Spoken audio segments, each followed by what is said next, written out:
সুপ্ৰভাতম। শ্ৰীমদ ভগবত গীতামৃত। আজি শ্ৰীমদ ভগবত গীতাৰ জ্ঞান বিজ্ঞান যোগ নামৰ সপ্তম অধ্যায়ৰ ১৪ সংখ্যক শ্লোকফাকি হৈছে এনেধৰণৰ: চতুৰ্বিধা ভজন্তে মাং জনাঃ সুকৃতিনোৰ্জুনা আৰ্তো জিজ্ঞাসুৰৰ্থী জ্ঞানী সা ভৰতৰ্ষভা।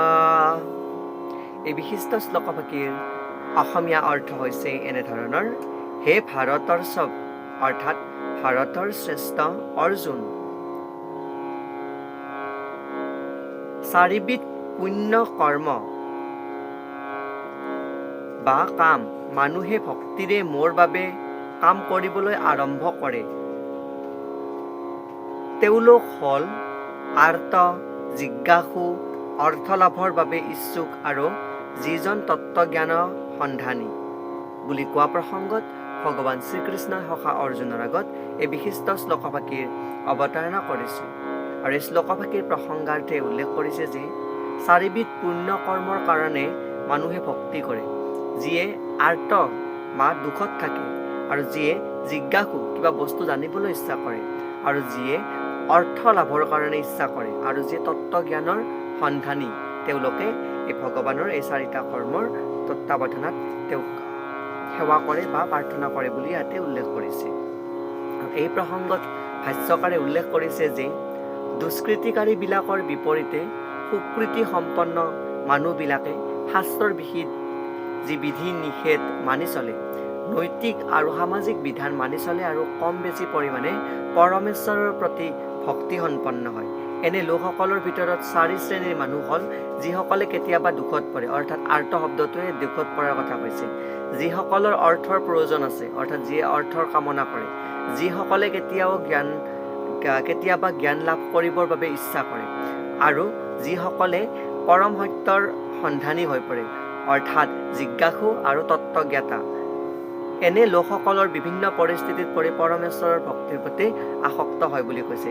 আৰু ভক্তিৰ কৰাৰ সলনি কিবা এটা পোৱাৰ আশাত আহে কাৰণে তেওঁলোকে শুদ্ধ ভক্ত নহয় বুলি ইয়াতে উল্লেখ কৰিছে।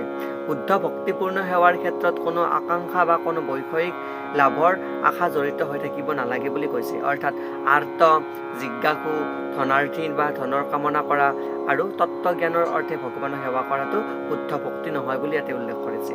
আৰু সেই প্ৰসংগত ইয়াতে উল্লেখ কৰিছে যে ভক্তিৰ ৰসামৃত সিন্ধুৰ এটি বিশিষ্ট শ্লোক: অন্যাভিলাষিতা শূন্যং জ্ঞান কৰ্মাদ্যনাবৃতম অনুকূল্যেন কৃষ্ণানুশীলনং ভক্তিৰ উত্তমা। অৰ্থাৎ জ্ঞানমাৰ্গ বা দাৰ্শনিক চিন্তা, কৰ্মমাৰ্গ বা সকাম কৰ্মৰ অনুষ্ঠানৰ দ্বাৰা কিবা কাম কৰাৰ আশা বা বৈষয়িক লাভৰ আকাংক্ষা বৰ্জন কৰি অনুকূল মনোভাৱেৰে চিন্ময় ভক্তিৰ ভাৱেৰে পৰমেশ্বৰ কৃষ্ণৰ বাবে কাম কৰিব লাগে। ইয়াকে শুদ্ধ ভক্তিৰে কৰা সেৱা বোলা হয় বুলি ইয়াতে এই শ্লোকফাকিৰ অনুবাদত উল্লেখ কৰিছে। মুঠতে ক'ব পাৰি যে আৰ্ত, অৰ্থাৰ্থী, জিজ্ঞাসু আৰু তত্ত্ব অনুসন্ধানীসকলেও যেতিয়া বৈষয়িক আকাংক্ষাৰ পৰা মুক্ত হৈ এই কথা সম্পূৰ্ণৰূপে বুজে যে আধ্যাত্মিক সাধনাৰ ক্ষেত্ৰত অগ্ৰগতি লাভ কৰাৰ লগত বৈষয়িক লাভৰ কোনো সম্পৰ্ক নাই, অৰ্থাৎ বৈষয়িক বাসনা অন্য এটা মাধ্যম আৰু আধ্যাত্মিক বাসনাৰ অন্য এটা মাধ্যম, তেতিয়া দুয়োটাৰ মাজত কোনো সম্পৰ্ক নথকা বুলি তেওঁলোকে উপলব্ধি কৰিলে তেওঁলোকে শুদ্ধ ভক্ত হৈ পৰে। আৰু তেনে এটা শুদ্ধ ভক্তিৰ স্তৰ নোপোৱালৈকে ভগৱানৰ সেৱা কৰিবলৈ লোৱাসকলৰ সকাম কৰ্মৰ দ্বাৰাই কুলুষিত হৈ থাকে আৰু জাগতিক জ্ঞানৰ অন্বেষণত ব্যস্ত থাকে বুলি ইয়াতে উল্লেখ কৰিছে। গতিকে শুদ্ধ সেৱা ভক্তিৰ স্তৰত উপনীত হ'বৰ বাবে এনে সকলো অন্তৰায় অতিক্ৰম কৰিব লাগে বুলি উল্লেখ কৰিছে। এয়াই উক্ত বিশিষ্ট শ্লোকফাকিৰ সৰল গুণাৰ্থ। ধন্যবাদ।